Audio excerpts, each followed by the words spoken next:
یہ سورہ مائدہ کی آیت ہے. سورہ مائدہ کتنا پیارا سورہ, نمبر ہی اس کا ہے 5, 5واں سورہ ہے 5.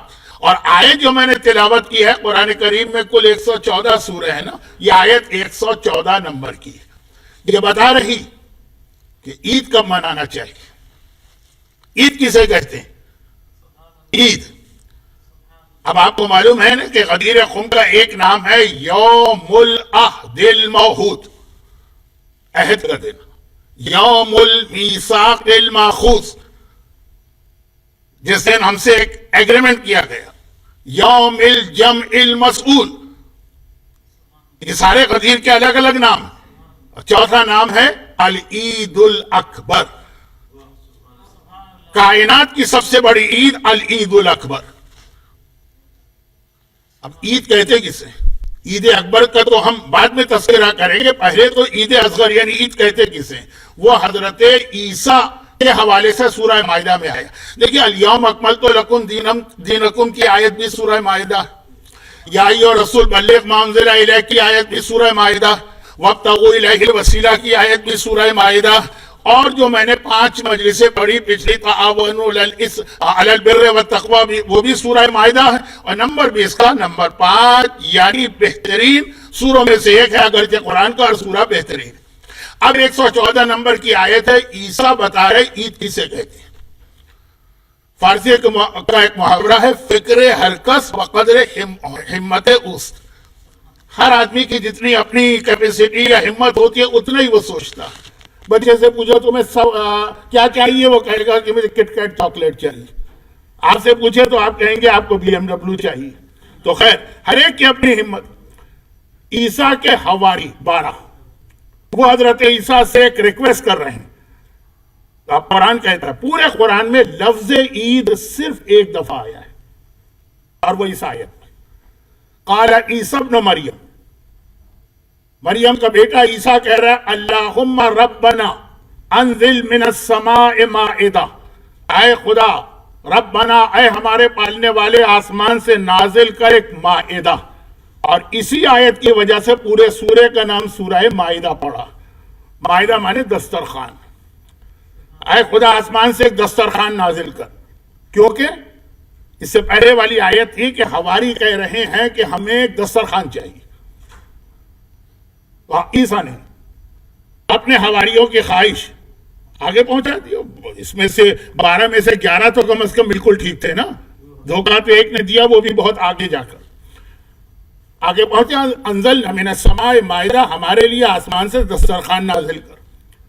یہ دسترخوان کیوں نازل کر کہ تکون عیدہ, جب تو یہ دسترخوان نازل کرے گا یہ ہمارے لیے عید بنے گی. لأولنا و آخرنا, ہمارے پہلے سے لے کے آخر تک ہمارے پورے گروہ کے لیے یہ عید بنے گی.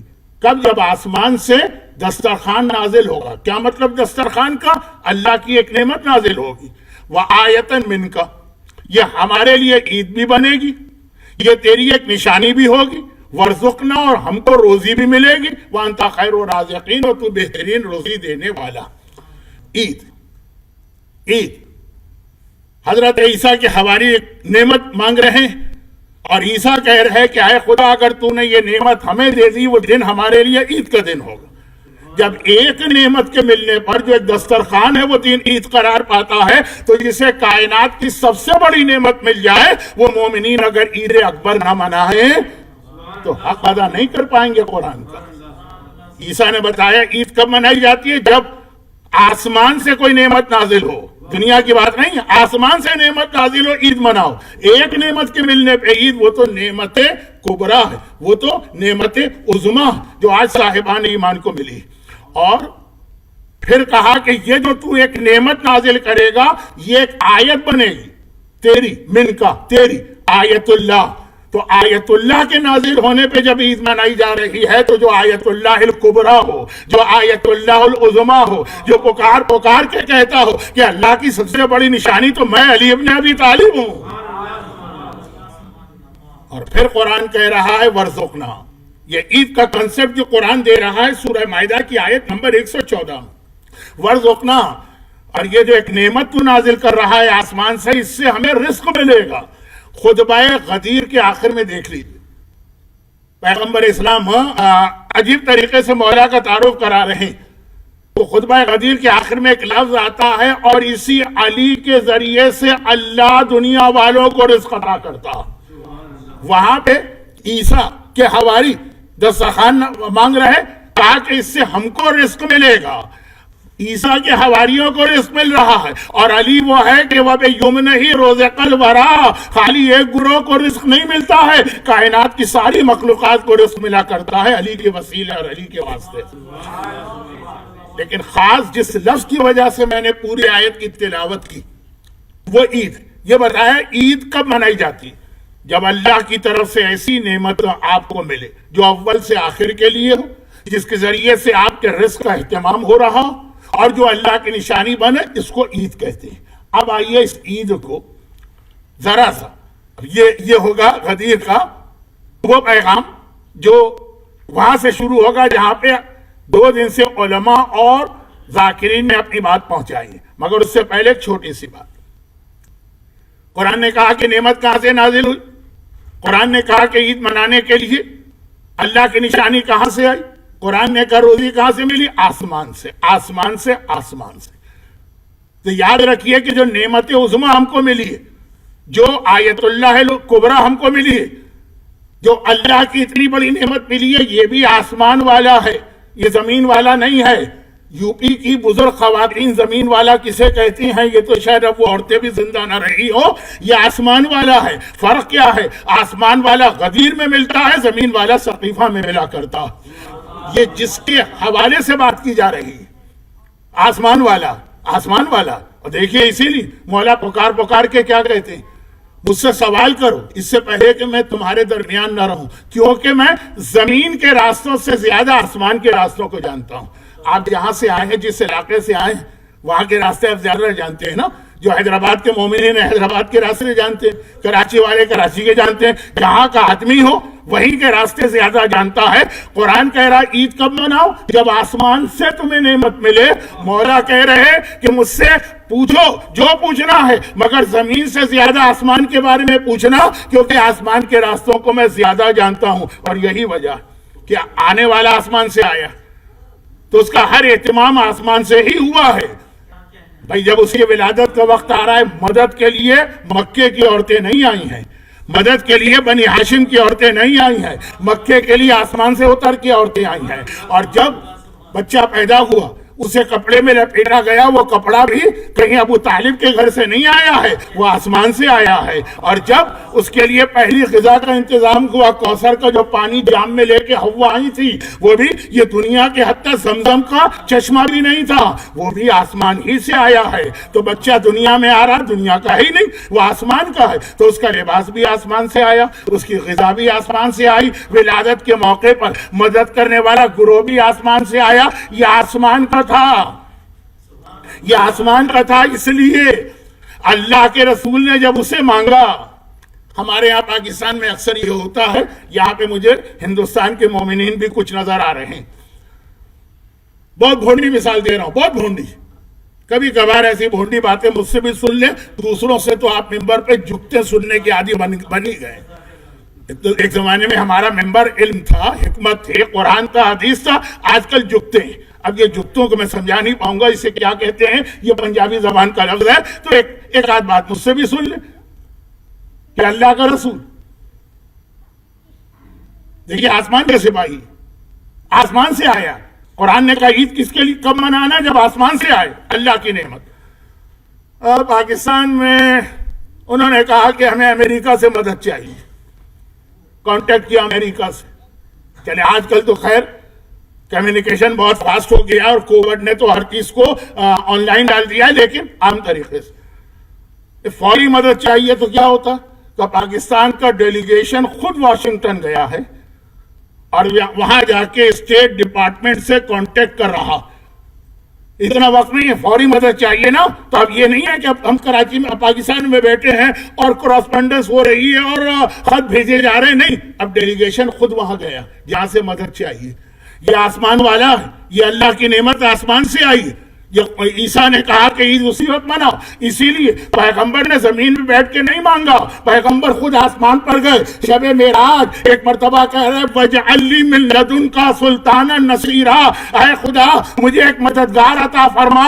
یہ درخواست زمین کی نہیں ہے، یہ ساتویں آسمان پر عرش الہی پہ جا کے درخواست دی گئی ہے، کیونکہ وہ آسمان والا ہے، وہ آسمان سے آیا، اس کا ہر انتظام آسمان سے ہو رہا ہے۔ حتیٰ یہ ابھی تک تو ہمارے یہاں یہ ہے۔ اب یہ جو میں مثال دے رہا ہوں یہ بھی ذرا بھونڈی سی مثال ہے۔ یہاں پہ جو لوگ حیدرآباد کے ہیں،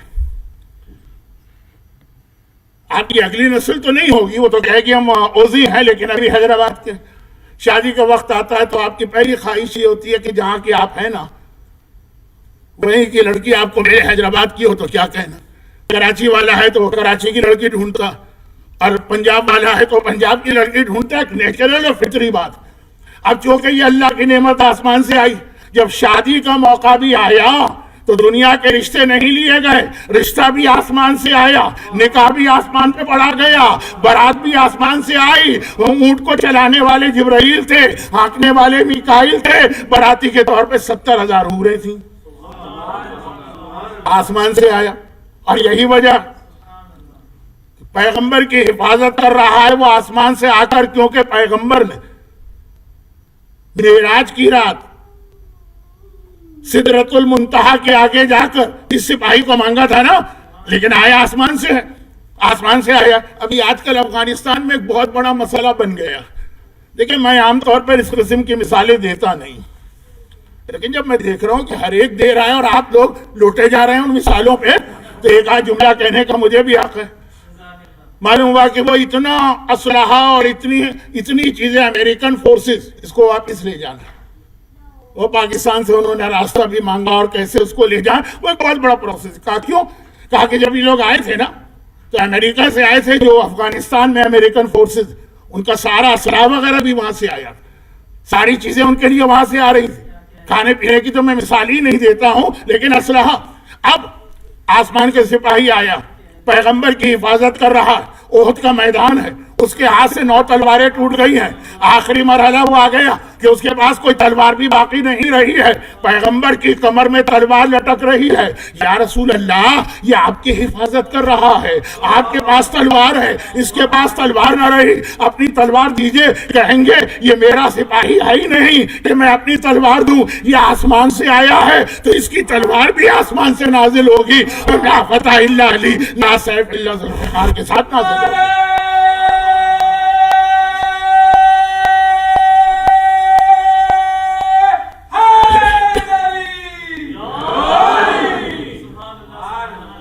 آسمان کا سپاہی، اسلحہ بھی وہاں سے آئے گا، ہتھیار بھی وہاں سے آئے گا۔ اور ایک نیچرل سی بات میں کہہ رہا ہوں، بس اس نقطے کے اختتام پر ہوں، اس کے بعد میں پھر اپنے اصل موضوع پہ آتا ہوں۔ اور وہ یہ کہ ایک نیچرل بات ہے جس پہ اسلام کو کوئی اعتراض نہیں ہے، جو اب میں کہنے جا رہا ہوں۔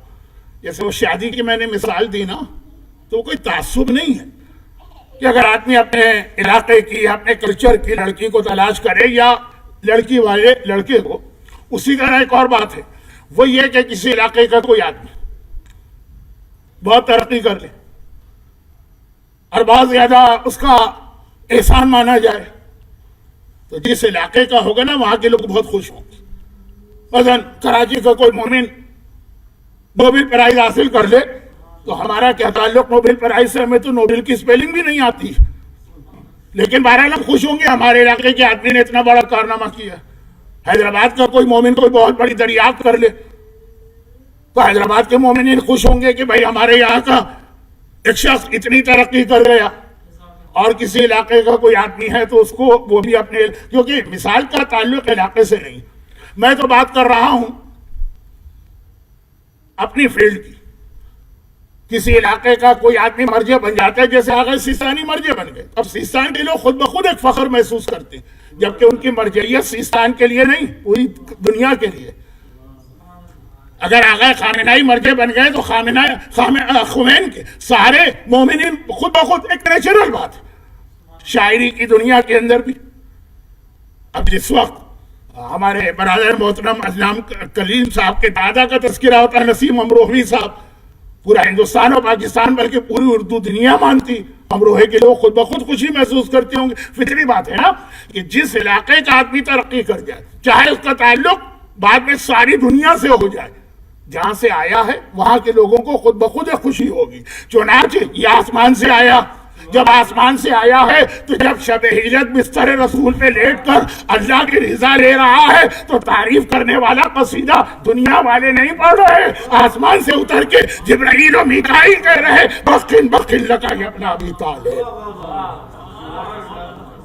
تو ولادت سے لے کے زندگی کے آخری مرحلے تک. اب جب میں بتانا یہ چاہ رہا ہوں کہ قرآن عید کا کنسپٹ کیا دیتا ہے. عید مناؤ اس وقت جب تمہیں آسمان سے کوئی نعمت ملے. تو ہمیں تو آسمان سے ایسی نعمت ملی کہ چلے آخری بات کہہ دوں، ورنہ اس میں پوری تقریر بھی ہو سکتی ہے. ایک آخری بات، اور وہ یہ حتیٰ یہ کہ اس کے دشمن پر عذاب بھی آسمان ہی سے آ رہا ہے. باقی انبیاء کے اندر آپ دیکھ لیجئے جن قوموں پہ عذاب آیا ہے 99% یا وہ عذاب دنیا سے آیا اور یا پھر زیادہ سے زیادہ بادلوں تک. مگر ایک عذاب ایسا ہے جو براہ راست آسمان سے آ رہا ہے. مانگنے والے نے بھی عذاب مانگا آسمان سے تھا، اسے بھی پتا تھا کہ یہ آسمان کا سپاہی ہے، یہ آسمان سے آنے والا ہے. حارث ابن نعمان فوری کا واقعہ کس کو نہیں معلوم.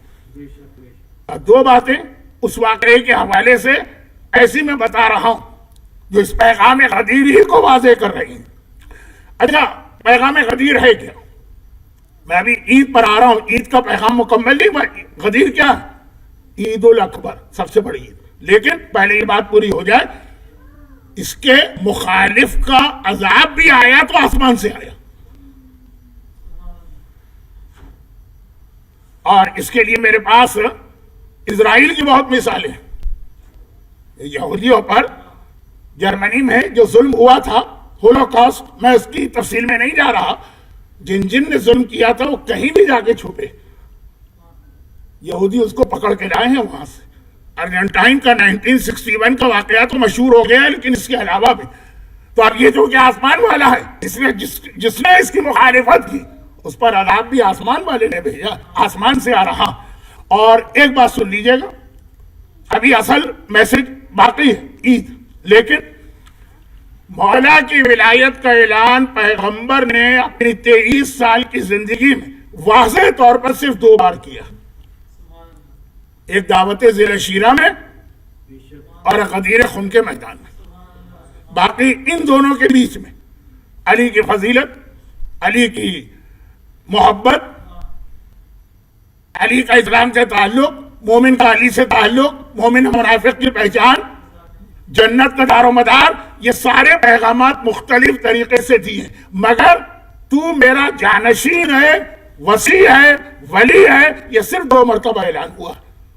پہلا دعوت ذی الشیرہ میں کھل کے بالکل، اور آخری دوسری بار غدیر کے میدان. اور دونوں بار اس اعلان پہ اعتراض ہوا. دعوت ذی الشیرہ میں اعتراض کس نے کیا؟ ابو جہل نے کیا. غدیر خم میں اعتراض کس نے کیا؟ حارث ابن نعمان نے کیا. اور اس اعتراض میں ایک پہلو آ رہا. ابو جہل نے جب دعوت ذی الشیرہ میں اعتراض کیا تھا، پیغمبر نے کہا نا، جب علی نے کہا کہ انا ناصر یا رسول اللہ، میں آپ کا مددگار ہوں، پیغمبر نے کہا تو پھر انت وصی و خلیفتی، تو میرا وصی بھی ہے، جانشین بھی ہے، خلیفہ بھی ہے. جب پیغمبر نے یہ وعدہ کیا، ابو جہل غصے کے عالم میں کھڑا ہو گیا، بائیکاٹ کر کے جانے لگا. یہ بائیکاٹ بھی ایک عجیب ہمارے یہاں سسٹم بن گیا. غصے کے عالم میں بائیکاٹ کر کے جانے لگا، لیکن جاتے جاتے ایک جملہ کہہ گیا. ابو طالب کو دیکھا اور کہا، ابو طالب تم ہی کو اپنے بیٹے کی اطاعت مبارک ہو. سوال یہ ہے کہ آخر ابو طالب سے کہنے کی کیا ضرورت تھی؟ ابو طالب تو اسلام قبول ہی نہیں کیا تھا. وہ تو ابو جہل کے عقیدے پہ تھے، بقول لوگوں کے، وہ تو اس کے عقیدے پہ تھے. تو ابو طالب کیوں اطاعت کرتے علی کی؟ علی کی اطاعت تو وہ کرے گا نا جو پیغمبر کا کلمہ پڑھ چکا ہو. پیغمبر نے کہا نا تو میرا وصی ہے، تو میرا جانشین ہے. تو ابو جہل کا جملہ بتا رہا ہے کہ ابو جہل تک کو پتا ہے کہ ابو طالب ایمان لا چکے ہیں. وہ ابو جہل ہے جو ابو طالب کے ایمان کو مان رہا، اور یہ آج کا مسلمان ہے جو ابھی تک ابو طالب کے ایمان پہ شک میں پڑا ہوا. دعوت ذیل شیرہ میں پہلی بار کھل کے علی کی ولایت کا اعلان ہوا، اور وہیں یہ واضح ہو گیا کہ ابو طالب کے ایمان کو تو عالم کفر بھی مانتا. اور دوسرا ولایت کا اعلان ہوا غدیر خم میں. حارث بن نعمان نے کیا کہا ہر ایک کو معلوم ہے، اور بس یہیں پہ میری گفتگو کا پہلا حصہ مکمل ہوگا.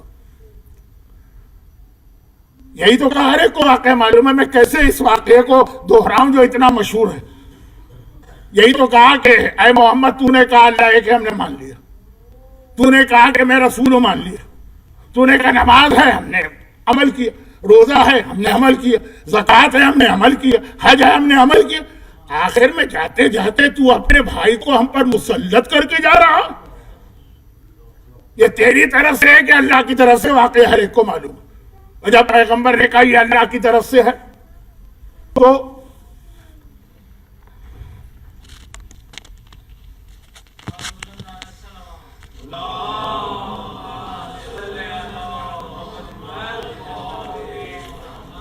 تو اس نے کہا کہ اگر یہ اللہ کی طرف سے تو اے اللہ آسمان سے لفظ ہے من السما، آسمان سے میرے اوپر عذاب نازل کر. اس کا جملہ کیا بتا رہا ہے؟ پیغام. ایک ابو جہل نے پیغام دیا، اور ایک پیغام یہ پہلے اعلان ولایت میں بھی پیغام آیا ابو طالب کے ایمان کا، اور دوسرے میں کیا پیغام آیا کہ اس کے اوپر عذاب آیا. لیکن اس کا جملہ بتا رہا کہ یہ آدمی توحید کو بھی مانتا ہے، رسالت کو بھی مانتا ہے، نماز بھی پڑھتا ہے، روزہ بھی رکھتا ہے، زکوٰۃ بھی دیتا ہے، حج بھی کیے ہوئے ہے. کہہ رہا نہیں سب تو میں مانتا، ہم مانتے چلے گئے، یہ اعلان نہیں مانیں گے. پتا چلا کہ اگر خالی توحید ہو وہ نجات نہیں دلواتی، خالی رسالت نجات نہیں دلواتی، خالی نماز نجات نہیں دلواتی، خالی حج نماز نہیں دلواتا. وہ نجات اس وقت ملتی ہے جب آدمی ساتھ میں علی کی ولایت کو بھی مانتا ہو. بغیر ولایت کے کوئی عبادت کام نہیں آئے گی.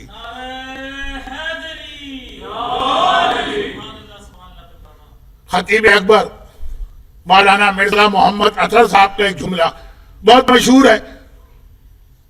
جس زمانے میں میلبرن میں ویڈیو پہ مجلسیں لگا کرتی تھی، ہمارے ذوالفقار عابدی صاحب تو واقف ہیں، تو یہ مجلس کئی دفعہ یہاں پہ لگائی گئی کیونکہ بہت پسند آئی لوگوں کو. لیکن ایک چھوٹی سی مثال، ایک شخص کا انتقال ہو گیا، اس کا بیٹا گھبرا گیا، بھائی باپ مر گیا، پتہ نہیں اس کے اوپر قبر میں کیا گزر رہی.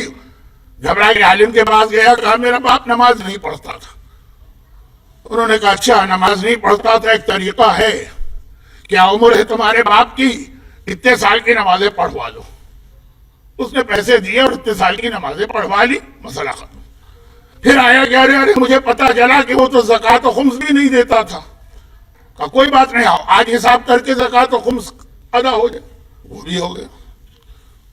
پھر آیا کہ ارے ان پر تو حج بھی واجب تھا، مجھے اب پتا چلا. تو کوئی بات نہیں، جو حج ہے وہ ان کی طرف سے کروا لو، اتنا خرچہ دے دو، حج ہو جائے گا. پھر ایک دن آیا کہ ارے مجھے پتا نہیں تھا، وہ تو علی کی ولایت کو بھی نہیں مانتے تھے، کہ کتنے پیسے دے دوں کہ یہ گناہ بھی معاف ہو جائے. فوراً جواب ملا، نمازیں رہ گئی تو طریقہ ہے، روزے رہ گئے تو طریقہ ہے، خمس رہ گیا تو طریقہ ہے، حج رہ گیا تو طریقہ ہے، لیکن علی کی ولایت کو نہیں مانا تو دنیا اور آسمان کی ساری دولت دے دو تب بھی نجات ملنے کا کوئی راستہ نہیں ہے. یہ حارث بن نعمان نے بھی بتایا، اور یہ خطبہ غدیر میں پیغمبر نے بھی ارشاد فرمایا.